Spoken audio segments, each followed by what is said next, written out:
Hi అండి. ఎప్పుడైనా పెరుగు దోస తిన్నారా? లేదంటే ఇలా ట్రై చేయండి. పెరుగు మిశ్రమంలో తరిగిన ఉల్లిపాయలు, కొత్తిమీర వేసి పక్కన పెట్టుకోవాలి. బాండీ పెట్టుకొని ఆవాలు, మినపప్పు, జీలకర్ర, ఎండుమిరపకాయ, కరివేపాకు వేసి వేయించుకోవాలి. కొంచెం పోపు మిశ్రమాన్ని పక్కన పెట్టుకొని మిగిలిందంతా ఉల్లిపాయ వేసిన మిశ్రమంలో కలిపేసుకొని తగినన్ని నీళ్లు, ఉప్పు వేసి కలిపి పక్కన పెట్టుకోవాలి. ఇప్పుడు దోసపిండిని పెనం పైన 4 వైపులా స్ప్రెడ్ చేసుకోవాలండి. దోసపిండి పలచగా ఉండకూడదు.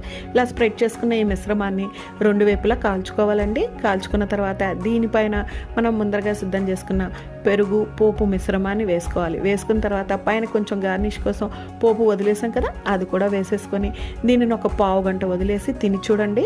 ఏమా టేస్టీగా ఉంటుందండి. నాది ఒక చిన్న రిక్వెస్ట్ అండి, ఎవరైనా కనుక ఫస్ట్ టైం నా ఛానల్ చూస్తున్నట్టయితే మీకు వీడియోస్ నచ్చాయనుకోండి, లైక్ చేయండి, మీ ఫ్రెండ్స్ అండ్ ఫ్యామిలీ మెంబర్కి షేర్ చేయండి, సబ్స్క్రైబ్ చేసుకుని బెల్ ఐకాన్ ప్రెస్ చేశారనుకోండి నేను పెట్టే ప్రతి నోటిఫికేషన్ మీ వరకు వచ్చి చేరుతుందండి. మరిన్ని మంచి కొత్త హెల్దీ అండ్ టేస్టీ వీడియోస్ కోసం ఛానల్ అయితే ఫాలో అయిపోతూ ఉండండి. థ్యాంక్ యూ అండి. Thank you so much for watching. Please subscribe my channel.